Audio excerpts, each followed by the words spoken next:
La caja que mi esposo dejó escondida y la mentira de 3 años, mis manos temblaban mientras sostenía el sobre. Dentro estaban los mismos $300 que llevaba enviando cada mes durante 3 años. Era el pago número 36. Siempre hacía lo mismo. Contaba el dinero 2 veces, lo guardaba en el sobre y caminaba hasta la oficina de correos para enviarlo a mis suegros. Yo creía que era lo correcto. Después de todo, Ricardo había sido su hijo, y cuando murió, de repente, por aquel problema del corazón, ellos me dijeron que había dejado una deuda pendiente con ellos. Nunca dudé. Pensé que era mi responsabilidad terminar lo que él había comenzado. Aquella mañana estaba a punto de salir cuando escuché una voz detrás de mí. «Isabel, por favor, no envíes ese dinero hoy». Era mi vecina, doña Carmen.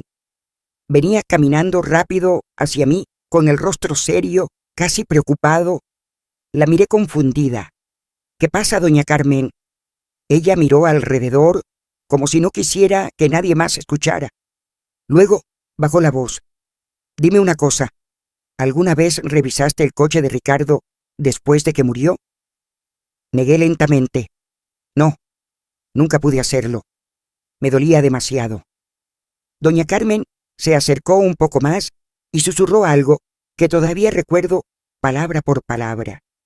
«Entonces, ve ahora mismo al garaje, revisa el maletero, hay algo que necesitas ver».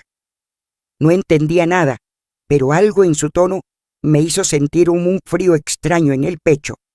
Entré a la casa, caminé hacia el garaje y encendí la luz. El auto plateado de Ricardo seguía allí, cubierto por una lona que había acumulado polvo durante 3 años. Respiré hondo antes de retirarla. Abrí el maletero. Al principio parecía vacío, pero debajo de la alfombra encontré una caja de cartón. Encima estaba escrito mi nombre con la letra de Ricardo. La abrí con cuidado. Dentro había documentos, estados de cuenta bancarios, algunas fotografías y un sobre doblado era una carta. Reconocí su letra inmediatamente, la abrí y comencé a leer. «Micaela, si estás leyendo esto, significa que mis padres ya empezaron a pedirte dinero». Sentí que el aire desaparecía a mi alrededor. Seguí leyendo. «La deuda que ellos te mencionarán no existe». Me quedé paralizada.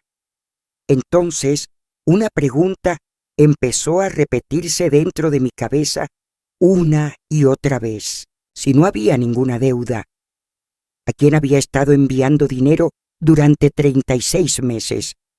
En ese momento, entendí algo que me hizo temblar. Durante 3 años, yo había estado pagando una mentira. El último favor que creí deberle a mi esposo Ricardo murió en una mañana que parecía completamente normal. Recuerdo ese día con una claridad dolorosa. Habíamos desayunado juntos en la cocina, como siempre. Él estaba hablando sobre un viaje que queríamos hacer para nuestro aniversario número 30. Decía que quizá podríamos ir al mar, alquilar una pequeña casa frente a la playa y quedarnos una semana sin pensar en nada. Yo me reí y le dije que primero teníamos que ver cuánto dinero teníamos realmente. Ricardo sonrió y me respondió que siempre encontraba la manera de resolver las cosas. Esa fue la última conversación normal que tuvimos. Horas después, el teléfono sonó. Me dijeron que Ricardo había sufrido un problema del corazón en el trabajo. Cuando llegué al hospital, ya era demasiado tarde. Tenía 55 años. Durante los primeros días después de su muerte, mi vida se volvió una mezcla de silencio, visitas y recuerdos que aparecían sin avisar. La casa se sentía enorme y vacía. Cada objeto parecía recordarme que él ya no estaba.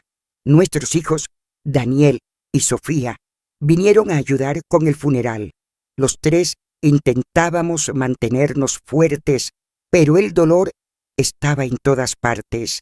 Fue 3 días después del entierro cuando mis suegros llegaron a la casa.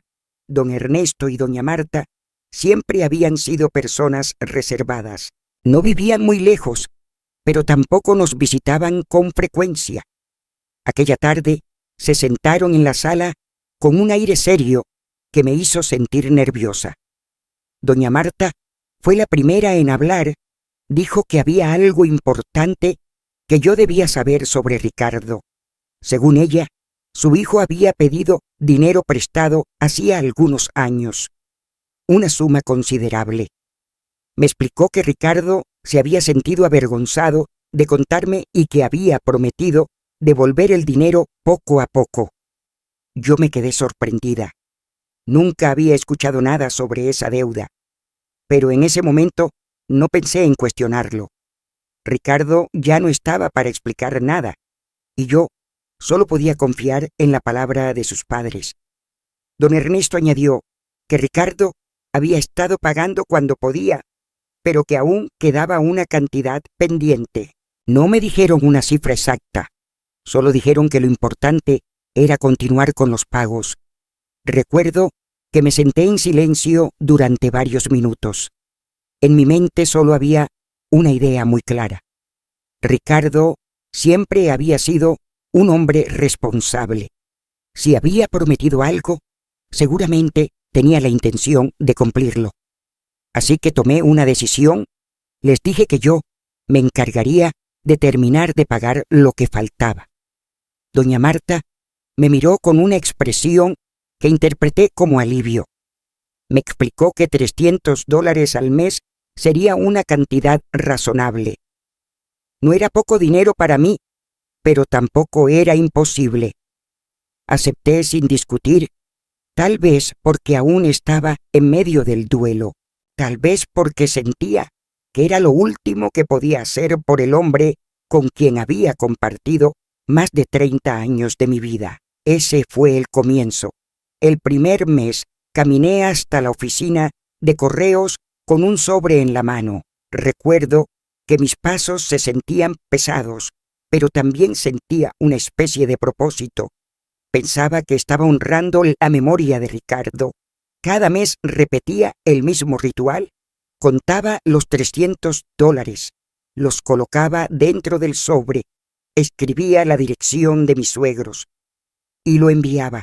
Al principio no pensaba demasiado en ello. Era simplemente una responsabilidad más en medio de una vida que todavía estaba tratando de reconstruirse, pero el tiempo comenzó a pasar. Un mes se convirtió en 6. 6 meses se convirtieron en un año, y luego en 2. Cuando cumplí el tercer año enviando el dinero, ya había transferido más de $10,000. $10,000 que salieron de mis ahorros, de horas extras en el trabajo, de pequeños sacrificios cotidianos que nunca mencioné a nadie.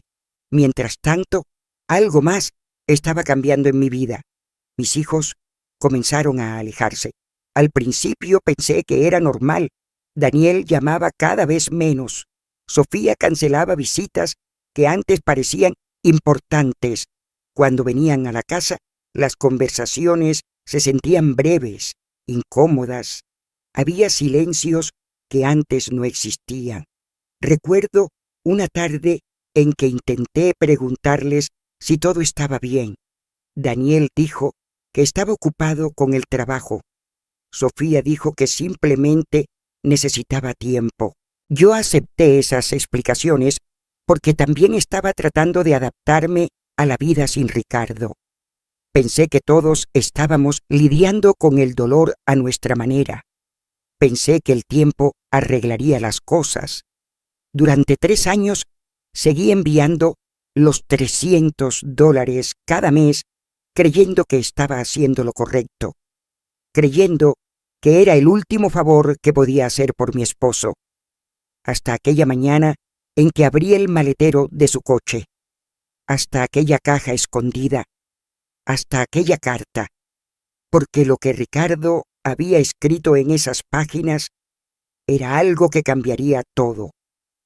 La carta que Ricardo nunca pudo explicarme Seguí sentada en el suelo del garaje con la carta de Ricardo entre las manos. La luz del techo parpadeaba ligeramente y el silencio era tan profundo que podía escuchar mi propia respiración. Durante unos segundos pensé que tal vez había leído mal. Tal vez el dolor me estaba haciendo entender cosas que no estaban realmente escritas, pero no. Las palabras seguían ahí. Respiré hondo y continué leyendo. Ricardo había comenzado la carta con un tono que reconocía perfectamente. Era la forma en que me hablaba cuando quería decir algo importante, pero no sabía cómo empezar. Escribió que si yo estaba leyendo esa carta, significaba que él ya no estaba conmigo, y después me pidió perdón por no haber tenido el valor de contarme ciertas cosas cuando todavía estaba vivo, perdón por los secretos que había guardado pensando que así me protegía. Sentí un nudo en la garganta. Ricardo nunca había sido un hombre de secretos. Durante 30 años habíamos compartido casi todo. Por eso cada palabra que leía me resultaba más difícil de entender. Continué leyendo. Ricardo explicaba que durante muchos años sus padres habían tenido una costumbre que él nunca había sabido cómo detener: pedir dinero. Al principio eran cantidades pequeñas, emergencias inesperadas, problemas que parecían urgentes, una reparación en la casa, una deuda que debía resolverse rápidamente, una enfermedad de algún familiar. Cada vez que ocurría algo, ellos acudían a él. Y Ricardo siempre ayudaba. Al principio porque quería hacerlo. Después porque sentía que no tenía otra opción. En la carta escribió que con el tiempo comenzó a notar algo que lo incomodaba profundamente. Las emergencias nunca terminaban. Siempre había una nueva historia, un nuevo problema, una nueva razón para pedir dinero. Ricardo decía que cada vez que intentaba poner un límite, su madre lloraba. Su padre hablaba de lo difícil que había sido criar a sus hijos. Le recordaban todo lo que habían hecho por él cuando era pequeño, y él terminaba cediendo. Mientras leía eso, recordé varias ocasiones en las que Ricardo parecía preocupado por asuntos familiares, pero nunca entraba en detalles. Yo siempre asumía que eran discusiones normales entre padres e hijos. Nunca imaginé que había algo así detrás. Ricardo continuó escribiendo que durante mucho tiempo sintió vergüenza. Vergüenza de admitir que sus propios padres lo manipulaban. Vergüenza de reconocer que no tenía la fuerza para enfrentarlos. Por eso nunca me lo contó. Decía que temía que yo me sintiera decepcionada de él. Mis manos comenzaron a temblar otra vez. Yo nunca habría pensado eso de Ricardo. Si me hubiera contado la verdad, habríamos enfrentado el problema juntos. Pero él decidió cargar con ese peso solo. Seguí leyendo. Ricardo explicaba que con el tiempo empezó a guardar registros de cada vez que sus padres le pedían dinero. Guardó recibos, anotaciones, incluso algunas conversaciones que había grabado porque necesitaba recordarse a sí mismo que no estaba exagerando. Mientras avanzaba por la carta, sentía que mi mente intentaba reconstruir los últimos años de nuestra vida con una nueva perspectiva. Muchas pequeñas cosas empezaban a tener sentido. Entonces llegué a una parte de la carta que me hizo detenerme. Ricardo escribió una frase que parecía haber sido escrita con especial cuidado. Temo que después de mi muerte intentarán manipularte a ti. Leí esa línea varias veces. Temo que después de mi muerte intentarán manipularte a ti. Sentí un escalofrío recorrerme la espalda, porque exactamente eso era lo que había ocurrido. 3 días después del funeral, don Ernesto y doña Marta habían venido a mi casa con una historia sobre una deuda. con una explicación que yo nunca había cuestionado. Y durante 3 años yo había estado enviando dinero cada mes creyendo que estaba cumpliendo un compromiso de Ricardo. Mientras tanto, Ricardo ya había advertido que algo así podía pasar. Mis manos se cerraron alrededor del papel. La sensación que me invadía era una mezcla de tristeza y algo más difícil de describir. No era solo dolor, era la sensación de haber vivido dentro de una mentira sin darme cuenta. Continué leyendo. Ricardo decía que había tratado de prepararse para esa posibilidad. Sabía que no podía controlar lo que ocurriría después de su muerte, pero quería dejarme alguna forma de entender la verdad. Por eso había reunido documentos, por eso había guardado pruebas, y por eso había escondido aquella caja en el maletero del coche.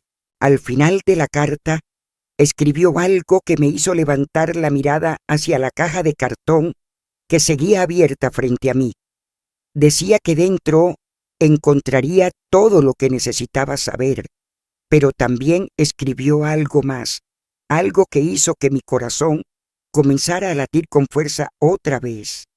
Ricardo explicó que entre todos esos documentos había uno en particular que yo debía revisar primero, una carpeta específica, una carpeta que él había marcado de manera muy clara.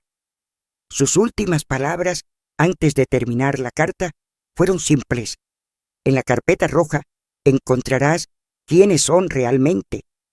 La carpeta roja, durante unos segundos, me quedé inmóvil mirando la caja abierta frente a mí. La carta de Ricardo seguía en mi mano y sus últimas palabras no dejaban de repetirse en mi cabeza. En la carpeta roja encontrarás quiénes son realmente. Tragué saliva y miré dentro de la caja otra vez. Había varias carpetas de diferentes colores ordenadas con cuidado.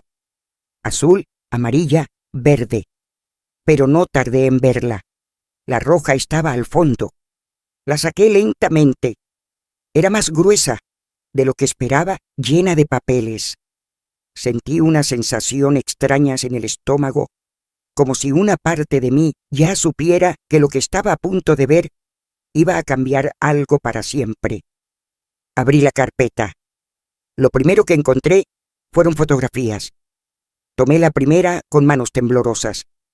En la imagen aparecían don Ernesto y doña Marta sonriendo frente a un edificio enorme de piedra clara. Reconocí el lugar de inmediato. Había visto ese monumento muchas veces en televisión. Era la Torre Eiffel. Fruncí el ceño.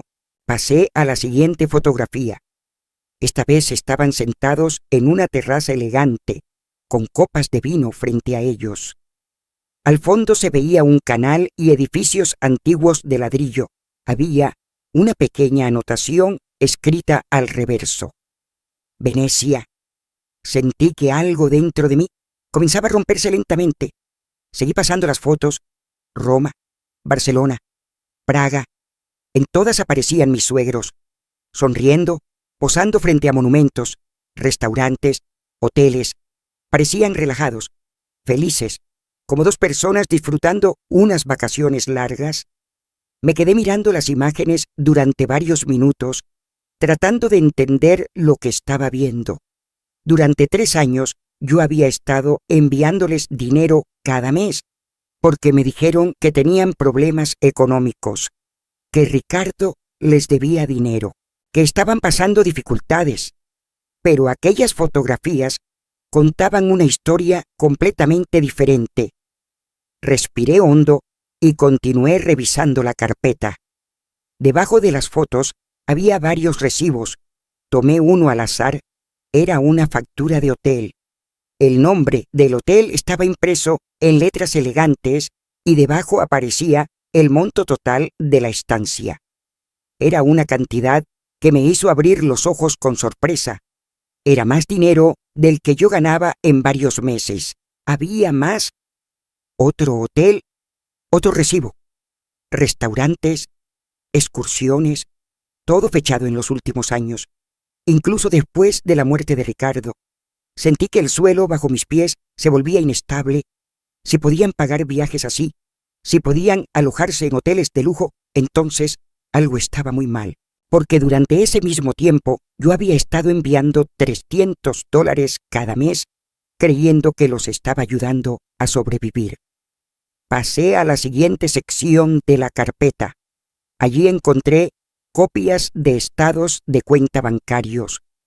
No soy experta en finanzas, pero no necesitaba serlo para entender lo que estaba viendo.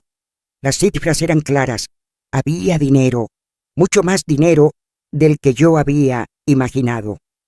Cuentas con saldos que nunca habrían sido posibles si realmente estuvieran pasando por dificultades. Me quedé mirando aquellos números sin poder procesarlos completamente. Durante un momento pensé que tal vez había algún error. Tal vez esos documentos pertenecían a otra persona. Pero entonces vi los nombres impresos en la parte superior de las páginas. Don Ernesto Ramírez, doña Marta Ramírez. Mis manos comenzaron a temblar otra vez. La carpeta todavía tenía más cosas. Debajo de los estados de cuenta había varias hojas impresas. Parecían copias de mensajes. Tomé la primera página. Era una conversación. No sabía exactamente de dónde provenía, pero reconocí inmediatamente los nombres que aparecían. Doña Marta estaba hablando con otra persona, probablemente una de sus hermanas. Al principio las líneas parecían normales. Comentarios sobre la familia, sobre el clima, sobre pequeños asuntos cotidianos. Pero entonces llegué a una frase que me dejó sin aire. Después de que Ricardo muera, Micaela será fácil de convencer. Leí esa línea una vez, luego otra. Sentí que el corazón me golpeaba con fuerza dentro del pecho. Seguí leyendo. Las siguientes líneas hablaban sobre dinero, sobre cómo Ricardo siempre había sido demasiado generoso, sobre cómo yo era una persona confiada. Una frase en particular me hizo cerrar los ojos por un momento. Micaela es demasiado buena. Nunca sospechará nada. Abrí los ojos lentamente. La hoja temblaba entre mis dedos. En ese instante comprendí algo que me resultó casi imposible de aceptar. Esto no había sido un malentendido. No había sido una confusión. Había sido un plan. Un plan pensado con anticipación. Un plan que parecía haber comenzado incluso antes de que Ricardo muriera. Durante 3 años yo había creído que estaba ayudando a la familia de mi esposo. Había pensado que estaba honrando su memoria. Pero ahora, mirando esas fotografías, esos recibos, esos mensajes, la realidad era imposible de ignorar. Me habían mentido, me habían estado observando, esperando, sabiendo exactamente cómo convencerme. Sabían que yo confiaría en ellos. Sabían que en medio del dolor por la muerte de Ricardo haría cualquier cosa para cumplir lo que pensaba que era su último deseo. Sentí una mezcla de tristeza y una profunda sensación de traición. Pero mientras seguía revisando la carpeta, noté algo más. Había otro conjunto de documentos al fondo.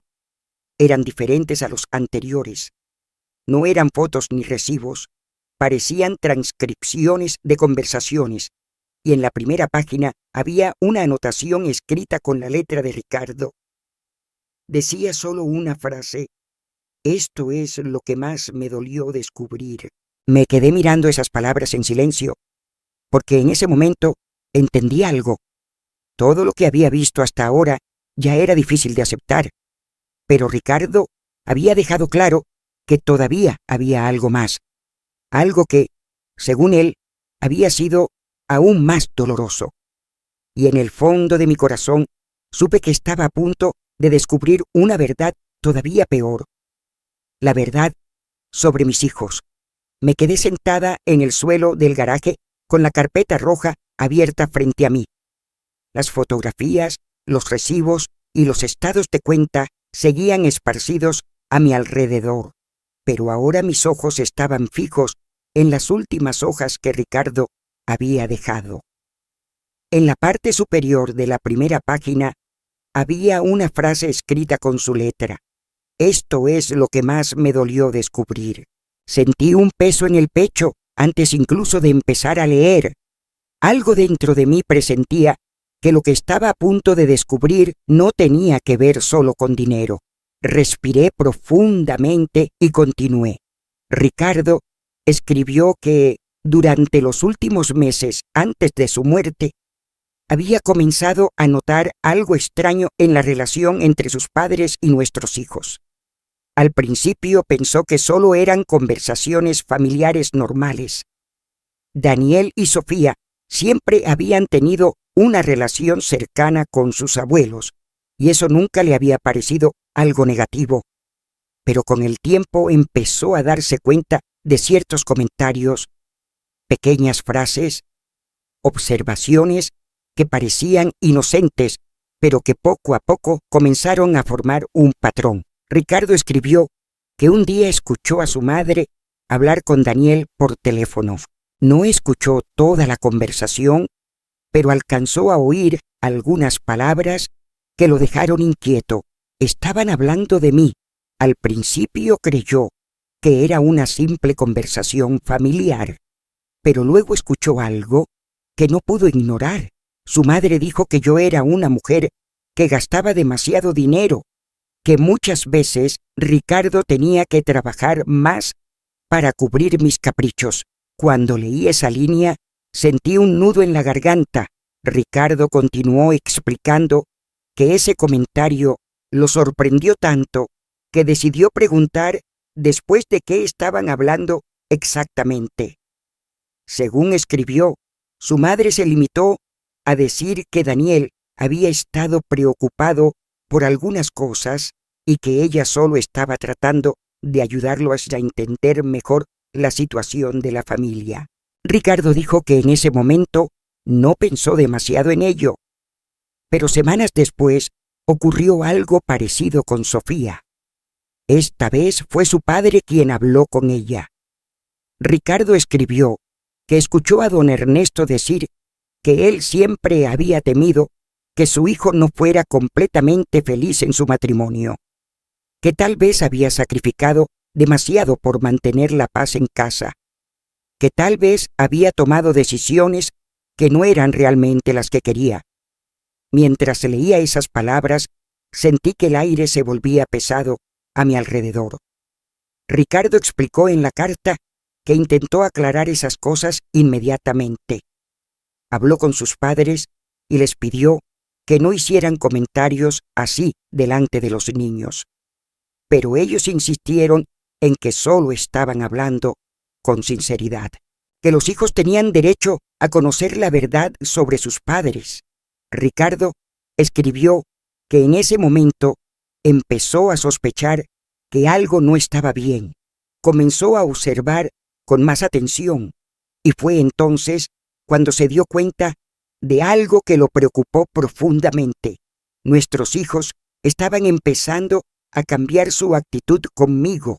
Leí esa parte de la carta con el corazón latiendo cada vez más fuerte, porque mientras avanzaba por las líneas, recuerdos de los últimos 3 años comenzaron a aparecer en mi mente con una claridad dolorosa. Recordé cómo Daniel había empezado a llamar cada vez menos.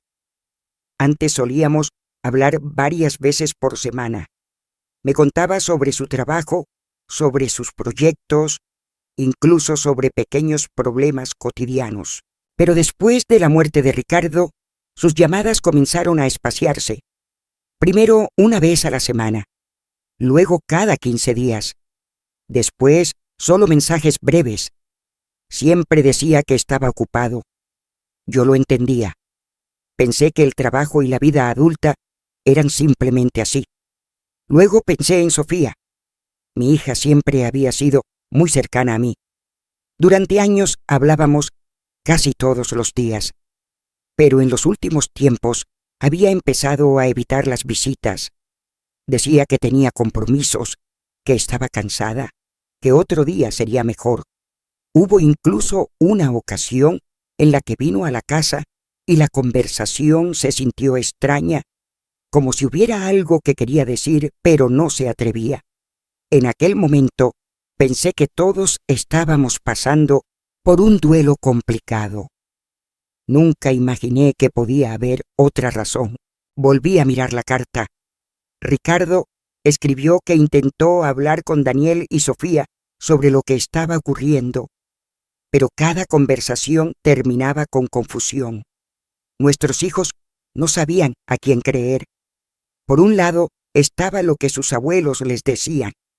Por otro estaba lo que siempre habían visto en casa. Ricardo explicó que planeaba reunirnos a todos para aclarar las cosas. Quería que habláramos como familia. Quería terminar con las mentiras antes de que causaran más daño. Pero entonces ocurrió algo que cambió todo. Su corazón falló antes de que pudiera hacerlo. La carta terminaba esa parte con una frase que me hizo cerrar los ojos por un momento. Si estás leyendo esto, significa que no tuve tiempo de arreglar lo que empezó a romperse. Las lágrimas comenzaron a caer sobre el papel, porque en ese momento entendí algo que hasta entonces no había querido aceptar. Mis hijos no se habían alejado de mí solo por el dolor. Había otra historia en sus cabezas, una historia que alguien les había contado, una historia en la que yo no era la misma persona que ellos habían conocido durante toda su vida. Abrí los ojos lentamente y miré los documentos esparcidos a mi alrededor, las fotos, los recibos, los mensajes y ahora esta carta. Todo empezaba a formar una imagen mucho más clara. Durante 3 años yo había estado viviendo dentro de una mentira que se extendía mucho más allá del dinero. Respiré profundamente. Había pasado demasiado tiempo sin hacer preguntas. Pero eso iba a cambiar. Saqué el teléfono de mi bolsillo y miré la pantalla durante unos segundos. Luego tomé una decisión. Esa misma noche iba a llamar a Daniel y a Sofía, y les pediría que vinieran a casa, porque había llegado el momento de hablar de todo. La conversación que cambió nuestra familia. Esa tarde sentí que las horas avanzaban más despacio de lo normal. Después de encontrar la caja en el coche de Ricardo y leer la carta, volví a entrar a la casa con una mezcla de nervios y determinación que no había sentido en mucho tiempo. Primero llamé a Daniel. El teléfono sonó varias veces antes de que respondiera. Su voz sonaba apresurada, como si estuviera ocupado. Le dije que necesitaba verlo esa misma noche, que era importante, que también quería que Sofía estuviera presente. Hubo un silencio breve al otro lado de la línea. Finalmente aceptó. Después llamé a Sofía. Ella también dudó al principio, pero cuando escuchó mi tono de voz, entendió que no era una invitación casual. Acordamos vernos a las 7. Cuando colgué, miré alrededor de la sala. La casa se sentía extrañamente silenciosa. Preparé café, acomodé algunas sillas alrededor de la mesa del comedor y coloqué sobre la mesa los documentos que había encontrado. La carta de Ricardo estaba en el centro. Quería que todo estuviera ahí, no para acusar a nadie, sino para que la verdad pudiera hablar por sí misma. A las 7 en punto, escuché el sonido de un auto detenerse frente a la casa. Daniel entró primero. Se veía cansado, con el gesto serio. Detrás de él llegó Sofía, que evitó mirarme directamente mientras dejaba su bolso sobre una silla. Durante unos segundos nadie dijo nada. Nos sentamos alrededor de la mesa. Yo podía sentir la tensión en el aire. Finalmente respiré profundo y hablé. Les pregunté algo que llevaba mucho tiempo guardando en el corazón. Les pregunté por qué se habían alejado de mí. Las palabras salieron más suaves de lo que esperaba, pero aún así se quedaron flotando en la habitación como algo difícil de ignorar. Daniel miró a Sofía. Sofía miró la mesa. El silencio se prolongó unos segundos más. Luego Sofía habló primero. Dijo que no era tan simple. Yo respondí que necesitaba entender, que durante 3 años había sentido que algo entre nosotros había cambiado y nunca había sabido exactamente por qué. Daniel suspiró y se pasó la mano por el cabello. Dijo que los abuelos habían hablado con ellos después de la muerte de Ricardo. Al principio pensé que se refería a las conversaciones normales que cualquier familia tiene después de una pérdida. Pero entonces Daniel continuó. Dijo que sus abuelos les habían contado cosas sobre nuestro matrimonio, cosas que yo nunca había escuchado antes. Sentí que el corazón me latía más rápido mientras escuchaba. Sofía tomó la palabra. Con la voz baja, casi avergonzada, dijo que los abuelos les habían dicho que Ricardo no había sido completamente feliz, que durante años había sentido que la relación entre nosotros era más complicada de lo que parecía, que muchas veces había pensado en separarse, pero que no lo había hecho por ellos. Sentí que esas palabras me atravesaban como una ráfaga de viento frío. Luego Sofía añadió algo más. Dijo que los abuelos también les habían contado que yo gastaba demasiado dinero, que Ricardo trabajaba duro para mantener la casa mientras yo tomaba decisiones económicas sin pensar en las consecuencias. Durante unos segundos no supe qué decir. Había pasado 3 años tratando de entender por qué mis hijos se habían vuelto tan distantes y ahora, de repente, esas piezas comenzaban a encajar. Respiré lentamente para mantener la calma. No levanté la voz, no discutí, simplemente tomé la carta que estaba sobre la mesa. Les dije que había encontrado algo esa misma mañana en el coche de su padre. Algo que Ricardo había dejado antes de morir. Deslicé la carta hacia el centro de la mesa. Les pedí que la leyeran. Daniel la tomó primero. Sofía se inclinó a su lado mientras él empezaba a leer en silencio.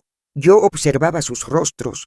Primero apareció la confusión, luego la sorpresa, después algo más profundo. Sus expresiones cambiaban a medida que avanzaban por las páginas. Daniel frunció el ceño. Sofía abrió los ojos con incredulidad. Cuando terminaron, ambos se quedaron en silencio durante varios segundos. El ambiente en la habitación había cambiado completamente. Daniel dejó la carta sobre la mesa con movimientos lentos. Sofía la volvió a tomar, como si necesitara comprobar una vez más lo que acababa de leer. Las palabras de Ricardo estaban ahí, claras. Explicaban todo. La verdad sobre las constantes solicitudes de dinero, la manipulación emocional, el temor de que sus propios padres intentaran hacer lo mismo conmigo después de su muerte. Finalmente Sofía levantó la mirada. Sus ojos estaban llenos de algo que parecía una mezcla de tristeza y sorpresa. Miró primero la carta, luego me miró a mí y dijo algo que hizo que el silencio de la habitación se volviera aún más profundo. Entonces, los abuelos nos mintieron. Lo que descubrimos juntos, el silencio que siguió después de que Sofía pronunciara esas palabras, fue largo y pesado. Entonces los abuelos nos mintieron. Nadie habló durante varios segundos.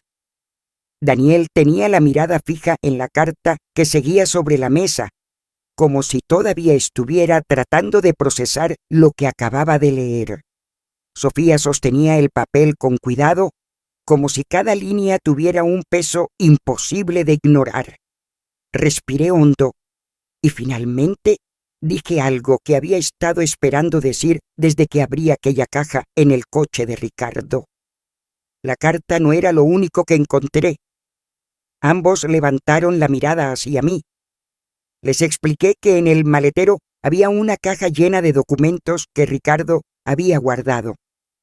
Les conté sobre las carpetas, las fotos y los papeles que él había reunido antes de morir. Luego me levanté y caminé hasta la sala donde había dejado la carpeta roja sobre la mesa.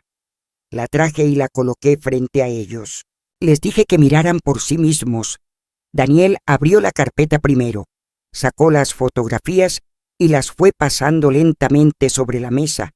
Las imágenes de sus abuelos frente a monumentos europeos, restaurantes elegantes y hoteles de lujo se fueron acumulando una tras otra. Pude ver cómo la expresión de Daniel cambiaba a medida que observaba cada foto. Al principio parecía confundido. Luego frunció el ceño. Finalmente su rostro se tensó de una forma que nunca había visto antes. Sofía tomó una de las fotografías. La miró con atención. Después tomó otra y otra más. Las colocó cuidadosamente sobre la mesa, como si cada una confirmara algo que no quería aceptar. Pero eso no era todo. Daniel encontró los recibos de hotel. Los leyó en silencio. Después miró los estados de cuenta bancarios.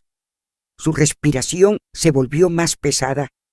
Cuando levantó la mirada, sus ojos estaban llenos de una mezcla de incredulidad y rabia. Dijo en voz baja que aquello no tenía sentido. Durante 3 años, los abuelos habían repetido la misma historia. Habían dicho que Ricardo les debía dinero, que estaban pasando por dificultades, que necesitaban ayuda, pero aquellas fotos mostraban otra realidad. Los recibos también. Las cifras de las cuentas bancarias también. Sofía seguía revisando la carpeta cuando encontró las hojas con los mensajes impresos. Las leyó en silencio. Su expresión cambió lentamente. Primero parecía confundida. Luego sus ojos comenzaron a llenarse de lágrimas.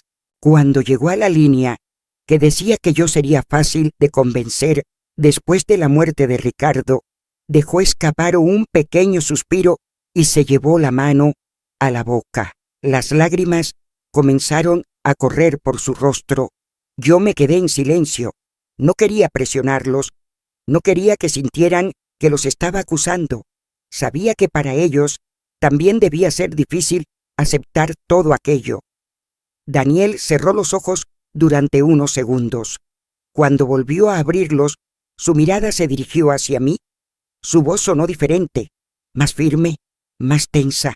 Dijo que durante 3 años había creído lo que sus abuelos le habían contado. Había pensado que estaba defendiendo la memoria de su padre. Había creído que la historia que le contaron tenía sentido, pero ahora todo parecía completamente distinto. Sofía seguía llorando en silencio. Dijo que recordaba varias conversaciones con sus abuelos, momentos en los que ellos hablaban con mucha seguridad sobre nuestro matrimonio, sobre cómo Ricardo supuestamente había sufrido en silencio, sobre cómo yo había tomado decisiones que lo habían puesto en situaciones difíciles. En aquel momento, ella no había cuestionado esas palabras. Eran sus abuelos, personas en las que siempre había confiado. Pero ahora, viendo las pruebas frente a ella, todo parecía diferente. Las fotografías, los recibos, los mensajes, todo indicaba que la historia que les habían contado no era verdad. Daniel apoyó las manos sobre la mesa. Su respiración era profunda. Dijo que se sentía engañado, no solo por el dinero, sino por todo lo que había ocurrido en esos 3 años, por la distancia que se había creado entre nosotros, por las conversaciones que nunca tuvimos. Sofía levantó la mirada hacia mí. Sus ojos todavía estaban llenos de lágrimas. Dijo que lo sentía, que durante mucho tiempo había tenido dudas, pero que no supo cómo preguntar.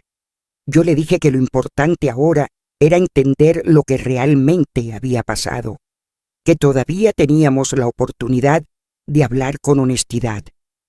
En ese momento alguien tocó la puerta. Los 3 nos miramos sorprendidos. No esperaba visitas. Me levanté y fui a abrir. Era doña Carmen, la misma vecina que me había detenido esa mañana antes de que enviara el dinero. Su expresión era seria. Me preguntó si podía hablar conmigo un momento. Le dije que pasara. Cuando entró a la casa, vio a Daniel y a Sofía sentados en la mesa, rodeados de documentos. Pareció entender inmediatamente que algo importante estaba ocurriendo. Se acercó un poco y habló con cuidado. Dijo que había algo que necesitaba contarme, algo que había visto esa misma tarde. Sus palabras hicieron que todos prestáramos atención. Nos explicó qué había pasado frente a la casa de don Ernesto y doña Marta unas horas antes, y que había notado algo extraño. Había varias maletas en la sala, cajas abiertas. Parecía que estaban empacando. Dijo que incluso había visto a don Ernesto cargar una maleta grande hacia el coche. Daniel frunció el ceño. Sofía dejó de respirar por un instante. Doña Carmen continuó hablando con calma. Dijo que no quería sacar conclusiones precipitadas, pero todo indicaba que estaban preparando un viaje, o tal vez algo más. Me quedé mirando a mis hijos. La carpeta roja seguía abierta sobre la mesa. Las fotos, los recibos y los mensajes seguían allí. Y de pronto una idea comenzó a formarse en mi mente. Una idea que me hizo sentir un frío profundo. Porque si todo lo que habíamos descubierto era cierto, entonces existía una posibilidad muy real. Una posibilidad que ninguno de nosotros había considerado hasta ese momento. Tal vez mis suegros no solo habían mentido durante 3 años, tal vez ahora también estaban preparándose para desaparecer con ese dinero. La decisión más difícil después de que doña Carmen se fue, la casa volvió a quedarse en silencio, pero ya no era el mismo silencio que había antes. Ahora estaba lleno de pensamientos, preguntas y una sensación de urgencia que ninguno de nosotros podía ignorar. Las maletas en la casa de mis suegros, la posibilidad de que se fueran. La carpeta roja seguía abierta sobre la mesa, con todas las fotografías, los recibos y los mensajes extendidos frente a nosotros. Daniel fue el primero en hablar. Dijo que no podíamos quedarnos sentados esperando a que desaparecieran, que si realmente estaban empacando, tal vez se irían en cualquier momento. Sofía asintió lentamente. Todavía tenía los ojos húmedos, pero su expresión era distinta ahora. Había tristeza, sí, pero también una determinación que antes no estaba allí. Me miraron a mí, sabían que la decisión final dependía de mí. Durante 30 años había llamado a esas personas mi familia. Había pasado cumpleaños con ellos, celebraciones, navidades. Habían estado presentes cuando Daniel y Sofía nacieron. Pensar que todo podía terminar de esta manera era algo difícil de aceptar. Respiré profundamente. No era una decisión fácil. Daniel dijo que lo mínimo que merecíamos era una explicación, que no podían simplemente irse después de todo lo que había pasado. Sofía añadió que necesitábamos enfrentar la situación con calma, pero con claridad. Miré la mesa, la carta de Ricardo, la carpeta roja, los documentos. Durante 3 años había vivido creyendo una historia que no era real. Había enviado dinero cada mes, pensando que estaba cumpliendo un compromiso que mi esposo no había podido terminar. Pero ahora sabía que la verdad era otra. Finalmente hablé. Dije que no quería hacer esto por venganza, ni siquiera por el dinero. El dinero podía recuperarse o perderse, pero no era lo que realmente me preocupaba. Lo que me dolía era otra cosa. Durante 3 décadas había confiado en esas personas. Había creído que compartíamos algo importante, una familia, y ahora necesitaba entender cómo había sido posible que todo terminara así. Daniel dijo que entonces Debíamos ir a pie y hablar con ellos. Directamente, sin gritos, sin acusaciones impulsivas, solo con la verdad. Sofía estuvo de acuerdo. Entonces empezamos a prepararnos. Recogimos todos los documentos de la carpeta roja. Daniel los ordenó cuidadosamente sobre la mesa. Primero las fotografías, después los recibos de hotel, luego los estados de cuenta bancarios, finalmente las hojas con los mensajes. Sofía también hizo copias de algunos documentos importantes. Dijo que era mejor tener duplicados por si acaso. Yo tomé la carta de Ricardo y la doblé con cuidado. Sentía que aquella carta era la voz que él no había tenido la oportunidad de usar. Tal vez, de alguna forma, iba a ayudarnos a decir la verdad que él no pudo decir en vida. Mientras organizábamos todo, la noche avanzaba. El reloj marcaba casi la medianoche cuando finalmente terminamos. Daniel colocó todos los documentos dentro de una carpeta nueva. Sofía escribió una lista con los puntos que queríamos aclarar.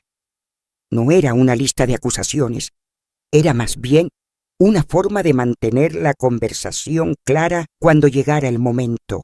Durante todo ese tiempo, yo permanecí bastante callada. Mis hijos hablaban, organizaban papeles, pensaban en cómo sería la conversación, pero dentro de mí ocurría algo distinto. Estaba recordando. Recordaba la primera vez que conocí a don Ernesto y doña Marta. Recordaba las cenas familiares, las historias que contaban sobre Ricardo cuando era niño. Recordaba las veces que se habían sentado en esta misma mesa riendo con nosotros. Pensar que ahora íbamos a enfrentarlos con documentos y pruebas me producía una tristeza difícil de explicar. Daniel se dio cuenta de que estaba perdida en mis pensamientos.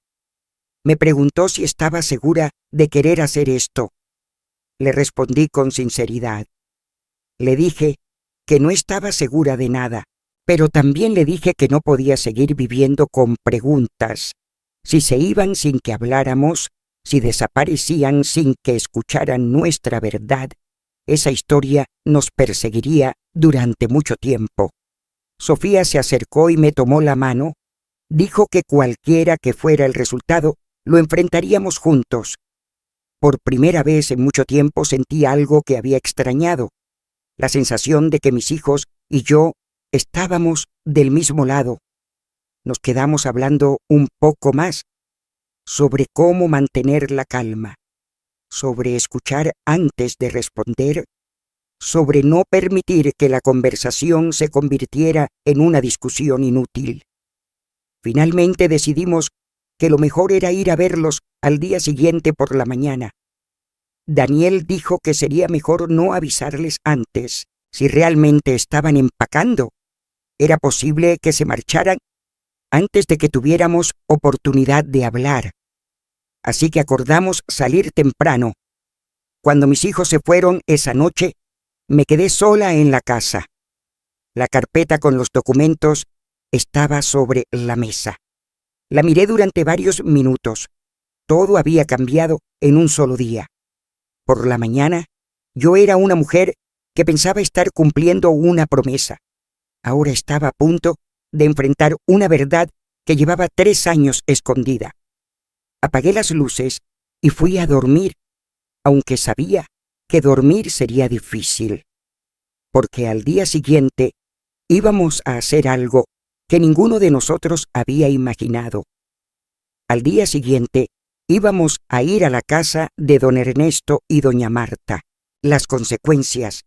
Después de aquella conversación, en la casa de don Ernesto y doña Marta, regresamos a mi casa en silencio. Nadie hablaba durante el trayecto. Daniel conducía con la mirada fija en la carretera y Sofía observaba por la ventana como si estuviera tratando de ordenar todo lo que había pasado. Yo también estaba pensando. No sentía satisfacción, tampoco rabia. Lo que sentía era una mezcla extraña de tristeza y alivio. tristeza por todo lo que habíamos descubierto, alivio porque al menos ya no vivíamos dentro de una mentira. Cuando llegamos a casa, nos sentamos nuevamente alrededor de la mesa del comedor. La carpeta con los documentos seguía allí, como un recordatorio silencioso de todo lo que había ocurrido. Daniel rompió el silencio. Dijo que no estaba seguro de que sus abuelos pudieran devolver todo el dinero. Habían dicho que lo habían gastado. Sofía asintió. También dijo que, incluso si no podían devolverlo todo, lo importante que era que la verdad había salido a la luz. Yo los escuchaba en silencio.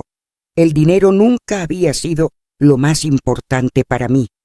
Claro que era una cantidad considerable, pero lo que realmente me había dolido era sentir que durante 3 años había vivido engañada, y que ese engaño había afectado la relación con mis propios hijos. Durante los días siguientes intenté retomar una rutina normal.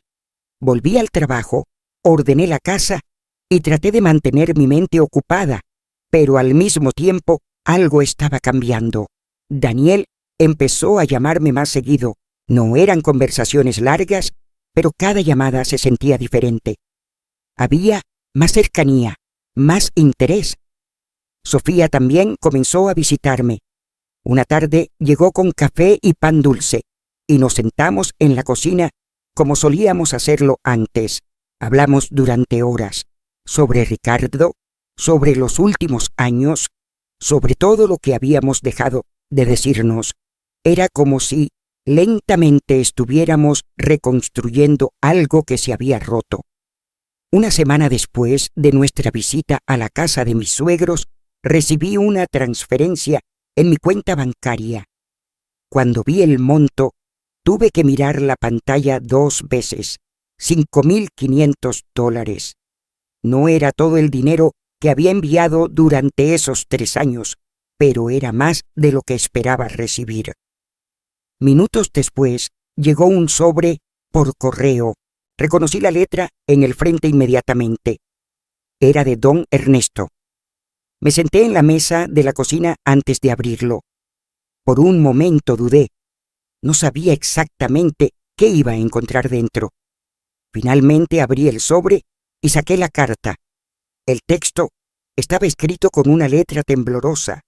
Don Ernesto decía que ese dinero era todo lo que habían podido reunir en ese momento. Explicaba que habían vendido algunas cosas para juntar esa cantidad. Mencionaba un reloj antiguo, algunas joyas y otros objetos que habían guardado durante años. Después venía algo que no esperaba. Una disculpa. No era una disculpa larga ni elaborada. Era más bien una admisión simple de que habían cometido errores. Decía que sabían que el daño no podía arreglarse con dinero, que entendían si yo no quería volver a hablar con ellos, y que probablemente lo mejor era que se fueran de la ciudad como habían planeado. Cuando terminé de leer la carta, la doblé lentamente. No sentí alegría. Tampoco sentí satisfacción, solo una especie de calma silenciosa. Daniel y Sofía vinieron esa misma tarde a casa. Les mostré la transferencia y la carta. Daniel leyó el mensaje en silencio y luego lo dejó sobre la mesa. Dijo que no sabía si sus abuelos realmente comprendían todo el daño que habían causado. Sofía suspiró. Dijo que tal vez nunca lo sabríamos, pero también dijo algo que me hizo pensar. A veces las personas tardan mucho tiempo en enfrentar sus propios errores. Los días siguieron pasando. Las visitas de mis hijos se volvieron más frecuentes. Daniel empezó a traer a sus hijos algunas tardes. Mateo corría por la casa con la energía que solo tienen los niños, y Sara me pedía que le contara historias antes de dormir. La casa volvió a llenarse de risas. Sofía también venía más seguido. A veces cocinábamos juntas como cuando ella era adolescente. Poco a poco, sin darnos cuenta, estábamos recuperando el tiempo que habíamos perdido. Una noche, después de que todos se fueron, me quedé sola en la sala. La casa estaba tranquila. Miré la mesa donde todavía guardaba la caja que había encontrado en el coche de Ricardo. Dentro quedaban algunos documentos y una carta más. Era la última, la que Ricardo había dejado al fondo de la caja. Durante varios días no había tenido el valor de leerla, tal vez porque sabía que sería la última vez que escucharía su voz a través de esas palabras. Tomé la carta entre mis manos. La observé durante unos segundos. Respiré profundamente y entonces decidí que había llegado el momento de leer el último mensaje que Ricardo me había dejado. El verdadero regalo de Ricardo. Abrí la última carta con cuidado.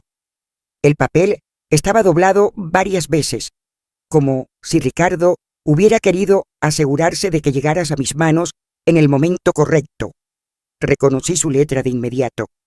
Leí despacio. Ricardo escribió que si yo estaba leyendo esa carta, significaba que ya había descubierto la verdad, que probablemente habría pasado por momentos difíciles para entender todo lo que él no pudo explicar mientras estaba vivo. Luego escribió algo que me hizo detenerme un momento. La verdad es el único regalo que puede liberarte. Me quedé mirando esa frase durante varios segundos. Durante 3 años yo había pensado que el dinero era lo importante. Creía que estaba cumpliendo una promesa, que estaba haciendo lo correcto por Ricardo y por su familia, pero ahora entendía algo diferente. El dinero nunca había sido lo más importante. Lo que realmente importaba era la verdad. Y también en la familia, que decide permanecer unida incluso después de los errores, los malentendidos y las mentiras. Ricardo terminó la carta diciendo que esperaba que yo pudiera seguir adelante con paz en el corazón, que no dejara que el resentimiento definiera el resto de mi vida. Doblé la carta lentamente. Esa noche me sentí más tranquila que en mucho tiempo. A veces en las familias ocurren cosas que nadie esperaba. Hay momentos de confusión, de distancia, incluso de engaños. Pero también hay momentos en los que la verdad aparece y nos obliga a mirarnos de nuevo con honestidad. Y a veces esa verdad es el primer paso para sanar. Si esta historia te hizo reflexionar un poco sobre tu propia familia, me gustaría saber tu opinión. ¿Alguna vez descubriste una verdad que cambió tu relación con alguien cercano? Cuéntamelo en los comentarios. Y si te gustan las historias que nos recuerdan lo importante que es la verdad y la familia, puedes suscribirte para escuchar más.